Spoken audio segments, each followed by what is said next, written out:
Bonjour, j'aimerais ici vous faire un retour sur mes 4 jours de retraite en silence que j'ai eu le plaisir de pratiquer durant le printemps de l'année 2025 en Drôme, dans le sud-est de la France. Voilà, ça me tient à cœur de vous partager en quelques minutes ce qui s'est passé, comment je l'ai vécu et qu'est-ce que j'en ai appris. Ce partage est divisé en 3 parties. Le premier, c'est pour vous expliquer un peu le format de la retraite, comment ça s'est passé, quelles étaient les intentions ou plutôt quelles étaient les règles à respecter. La deuxième partie de cet échange, c'est vous partager l'intention que j'ai posée pour ces 4 jours de silence. Et en troisième partie, j'aimerais vous partager 3 compréhensions que j'ai pu appréhender, comprendre et ressentir là-bas grâce au groupe et au silence qui était partagé durant ces 4 jours. Voilà, voilà un peu le programme. Alors la première partie, donc le format, c'est une retraite organisée par une association qui s'appelle Dama Nature, gérée par un enseignant vraiment lumineux et bienveillant qui s'appelle Denis.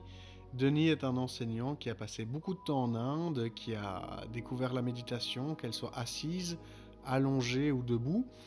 Et c'est un musicien qui a d'abord été en Inde pour apprendre la musique et qui ensuite a décidé de partager ses enseignements sur la musique et la méditation à qui veut bien l'entendre.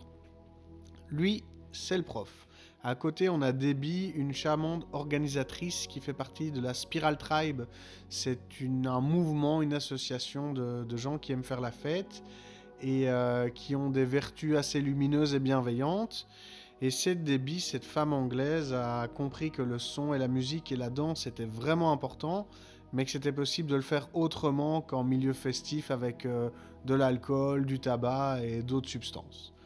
Donc voilà, ça a donné la création de la retraite nommée Dharma Techno. Dharma Techno, c'est une retraite que j'ai faite 2 fois et qui, moi, je trouve, est assez équilibrée entre le masculin et le féminin, entre le silence et l'échange, et au niveau de la durée. Ayant plusieurs fois pratiqué les 10 jours de silence nommés Vipassana, je trouve ça à l'heure actuelle un peu trop rigide, un peu trop rude, un peu trop masculin et géométrique. Et voilà, je ressens le besoin d'un peu plus de féminin, de fluidité, de rondeur et de vibration. Ce que cette retraite m'apporte en fait, parce que le format est fait de 4 jours de silence, où on arrive un mardi soir, on se retrouve tous dans le hall de méditation. C'est une chambre d'hôte très belle où il y a une grande maison avec une vingtaine de lits. Un hall de méditation magnifique en bois avec un poêle et une scène. Et en plus un petit pigeonnier où l'organisatrice et l'enseignant dorment de leur côté. Ça se passe sur 4 jours. Donc le premier jour, on arrive, on se rencontre. Première méditation dans le Dhamma Hall, et là on nous explique voilà, qu'à partir de maintenant le silence commence pour 4 jours. Et le but c'est d'avoir un silence extérieur pour favoriser le silence intérieur. Donc durant 4 jours on va pouvoir se regarder, on va pouvoir une interaction si besoin, mais l'invitation est vraiment à revenir dans son monde intérieur et à travers les enseignements de Denis, à petit écouter ses sensations, à observer ses pensées, et comme il dit lui-même, à attraper la balle au bon. C'est-à-dire que quand vous avez pris conscience que vous êtes dans vos pensées, dans votre rumination, eh bien vous revenez dans votre souffle, dans votre présence, dans votre respiration, afin de revenir dans l'instant présent. Et le troisième soir, après une belle balade dans les montagnes, on arrive dans le lieu de méditation qui s'est transformé en espace musical, en fait, où il y a un artiste qui vient mixer pendant 4 à 6 heures de la techno, sobrement. Donc, durant ces 4 jours de silence, il y a une méditation qui est la méditation dansée, qui est proposée sobre, de 17 h à minuit, quelque chose comme ça. C'est super intéressant de vivre en collectivité, sans parler, en partageant les repas mais en silence, pour le troisième soir pouvoir danser, pouvoir s'exprimer et laisser le corps résonner avec la musique. Et ça, sans alcool, sans tabac, sans substance, c'est très précieux. Ayant fait de nombreuses fêtes bien arrosées, eh bien là c'est très agréable d'avoir cette danse, cette musique, mais dans un contexte et un cadre vraiment harmonieux, lumineux et sobre. C'est quelque chose de très nourrissant, de très agréable. Et après cette danse qui a lieu jusqu'au samedi dans la nuit, eh bien on range tout et on repasse une journée tous ensemble en silence pour revenir dans son monde intérieur et observer un peu qu'est-ce que cette danse a procuré en nous. Donc voilà, un format d'une retraite de 5 jours, dont 4 en silence, et la nuit du troisième soir, une danse en silence. C'est la deuxième fois que je l'ai fait, c'est super lumineux et intéressant.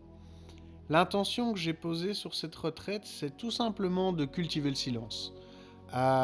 J'ai de ma propre expérience compris que le silence est vraiment bénéfique et permet de faire vraiment du bien au cœur, au corps, à l'âme. Et donc, je suis allé dans cette retraite pour m'offrir en fait un moment de silence. J'ai encore du mal à installer le silence dans mon quotidien et donc l'idée était d'aller là-bas pour cultiver ce silence et en est ressorti de bien belles choses. Je vous partage 3 choses qui sont ressorties de cette retraite pour terminer cet enregistrement, ce retour. La première chose que j'ai appris qui m'a touché, c'est le yatra. Le yatra, en fait, c'est une marche qui est organisée dans les montagnes aux alentours de notre gîte, où en fait on commence tous en cercle et on va faire une balade ensemble où on va nous demander de rester à notre place. Donc on va marcher en silence et en file indienne dans la montagne et on va nous demander en fait de réussir à trouver la liberté dans la contrainte. C'est-à-dire de marcher à une distance régulière de la personne en face de nous et on demande à la personne derrière nous évidemment de rester derrière nous. Donc l'idée c'est de marcher en file indienne en silence et de rester à notre place sans créer trop d'écart et de réussir dans cette contrainte, de réussir à trouver une certaine liberté. Et moi il y a quelque chose qui s'est passé d'assez positif, c'est que à ce yatra là où on se balade dans la montagne, il y a un moment je me sens vraiment pas bien, j'ai mal aux jambes, j'ai mal aux muscles fessiers, j'ai mal au périnée, je me sens oppressé, la personne devant moi me dérange, je ressens le besoin vraiment d'être seul et d'être à l'arrière du groupe pour pouvoir avoir mon espace en fait. Je ressens vraiment, je me sens gêné, dérangé, le mental s'agite, donc je traverse une agitation. Et je me dis que je vais aller voir l'organisatrice en disant écoute, j'ai besoin d'un moment, je vais marcher le dernier de la file indienne pour pouvoir respirer. Sauf qu'avant de le faire, je vois que c'est pas juste. Ce qui est juste pour moi, c'est de rester justement devant quelqu'un et derrière quelqu'un et d'accepter cette contrainte, cet inconfort et de voir si c'est possible là-dedans d'aller trouver une libération, à lâcher prise. Et c'est ce qui s'est passé. J'ai accepté la contrainte d'avoir quelqu'un devant moi, d'avoir quelqu'un derrière moi. J'ai aussi accepté les douleurs inconfortables qui étaient dans le bas de mon corps. Et il y a un moment, marchant, j'ai lâché prise en fait. Et je me suis dit que c'était supportable, que c'était vivable et qu'il y avait d'autres parties de mon corps qui allaient bien, que j'étais dans la montagne, que ce que je voyais autour de moi était beau et que j'étais en train de cultiver le silence. Et donc tout ça mis à bout, ça m'a permis en fait de lâcher prise, de marcher avec le sourire intérieur et au final, la douleur s'est lentement estompée. La gêne s'est doucement évaporée et j'ai pu terminer cette balade avec un vrai sourire en me disant c'est un peu comme ça dans le quotidien aussi. J'ai des contraintes, que ce soit les embouteillages, que ce soit l'argent, que ce soit mes 3 enfants. Il y a des contraintes, il y a des choses à régler, mais c'est néanmoins possible avec ces contraintes de trouver le bonheur, d'être en paix et d'avoir un certain sourire intérieur en fait. Donc voilà, c'était une première chose que j'ai eue durant ces 4 jours de silence, c'était accepter que dans la contrainte de mon quotidien, je puisse trouver le bonheur, la sérénité et le sourire intérieur.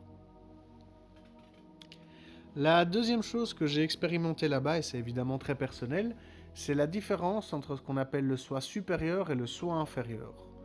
Ou pour le dire autrement, la différence entre la grosse voix mentale de l'ego et la petite voix du cœur qui amène à la reliance à l'esprit, au sacré, au silence. Et ça, c'est quelque chose que j'ai vraiment un peu mieux compris cette fois-ci. C'est la différence qu'il y a assez nette en fait entre le mental, l'ego, qui veut contrôler, qui veut posséder, qui a de l'orgueil, qui est dans la géométrie et le contrôle, et de l'autre côté, la petite voix, le cœur qui relie en fait au soi supérieur en fait. C'est ce que j'appelle le soi supérieur, le soi divin, on va dire la conscience épuré du mental, où c'est quelque chose de plus doux, de plus fluide et de beaucoup plus spacieux.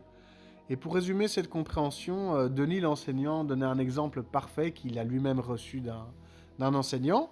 C'est que quand vous êtes éveillé, que vous êtes dans le soi supérieur, eh bien, imaginez que au départ, vous êtes dans votre maison, où chaque pièce représente quelque chose dans votre vie.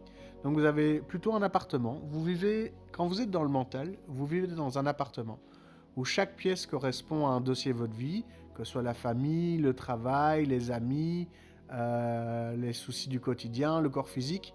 Voilà, ce sont toutes des pièces avec des choses à gérer.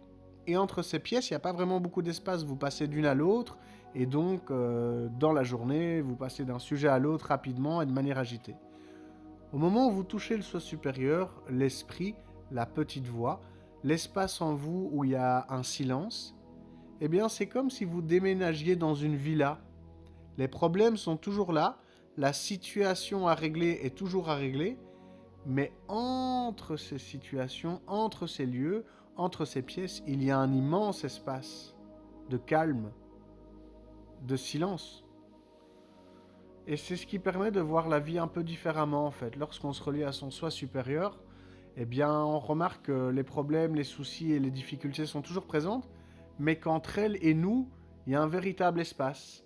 Il y a un endroit où c'est silencieux, où c'est calme, et ça permet de se retrouver, d'aller chercher les ressources nécessaires pour, lorsqu'on rentre dans une pièce, qu'elle soit celle de la famille, du travail, des douleurs physiques ou des systèmes financiers, on y arrive avec beaucoup plus de recul, beaucoup plus de légèreté. Et c'est quelque chose que j'ai beaucoup aimé dans cette retraite, c'est voilà, de vraiment ressentir dans mon monde intérieur la différence entre le mental, de lower self, et le cœur, l'esprit, de higher self. Et ça fait du bien d'avoir cet espace et d'être un peu moins grignoté et oppressé par le quotidien. Voilà, et la dernière chose que je voulais vous partager, qui a du sens pour moi, c'est la danse en conscience. Denis nous expliquait qu'en fait, ce moment de danse avec de la musique techno, eh bien, ça faisait partie intégrante de ces 4 jours de silence et que c'était une autre manière de méditer. Et ce que j'ai décidé, moi, de faire pour rentrer dans la danse en conscience, au départ, on est tous assis ou allongés sur nos tapis de yoga, et puis il y a l'artiste DJ qui se met à jouer une musique très calme, très douce au départ, sans battement, pour progressivement amener du battement, de la basse, et différentes musiques électroniques. Et ce que j'ai décidé au départ en me levant, c'est d'imaginer que sous mes pieds, il y avait des belles racines qui allaient d'abord se relier aux différents pieds de tous les gens autour de moi, afin de me relier aux êtres humains avec qui je dansais. Et quand j'ai senti que mes racines étaient reliées à tous les autres pieds, eh ben, j'ai demandé au groupe collectivement dans mon monde intérieur si c'était ok de créer ensemble des racines collectives profondes pour aller se relier à la terre et être ancrés. Et ça a amené quelque chose de vraiment apaisant, d'ancré, d'enraciné, qui m'a permis de danser loin du mental, donc en faisant des mouvements que j'estimais, que je jugeais stupides ou bizarres, mais qui au final étaient justes et agréables dans la danse. Et donc cet ancrage que j'ai fait pour commencer la danse m'a permis vraiment de lâcher prise, d'être dans le mouvement, d'accepter mes gestes un peu stupides ou bizarres, et m'a permis aussi juste de lâcher le mental et d'être en connexion avec les gens d'une autre manière que par la parole. C'était très nourrissant, très lumineux, ça m'a fait beaucoup de bien. Et après ça, pour terminer, ce que j'ai visualisé, c'est le Thor. On dit en anglais Taurus. Ce sont tous des cercles qui, qui circulent autour d'un point central et ça forme un Thor. C'est une figure géométrique assez particulière que je vous invite à regarder si vous ne la connaissez pas. C'est très apaisant en fait de regarder un Thor et vous verrez que plein de formes dans la vie forment un Thor. Et j'ai décidé en dansant de visualiser ce Thor pour imaginer que l'énergie circule, qu'elle monte, qu'elle s'en va et puis qu'elle revient, et inversement, qu'elle descend, qu'elle s'en va et puis qu'elle revient vers le haut. Et ce Thor, je l'ai imaginé ensuite dans mon fort intérieur, dans ma colonne vertébrale qui était l'axe du Thor. Ce qui m'a permis de danser avec encore plus de lâcher-prise, de présence et de joie dans mon cœur. Voilà. Je voudrais vous remercier pour votre écoute. Si vous êtes arrivé jusque-là, ben, c'est que vous êtes intéressé, j'en suis ravi. Voilà, je veux juste prendre ce dernier moment, cette dernière seconde pour vous remercier. Vous remercier pour votre écoute et j'espère de tout cœur que vous aurez pu ben, déjà voyager et puis extraire une ou deux sagesses que j'espère vous amènerait dans votre quotidien pour vous aussi petit amener le silence. Si ça vous intéresse, il y a un lien juste en dessous pour en savoir plus sur l'association Dharma Nature, qui est l'association de Denis.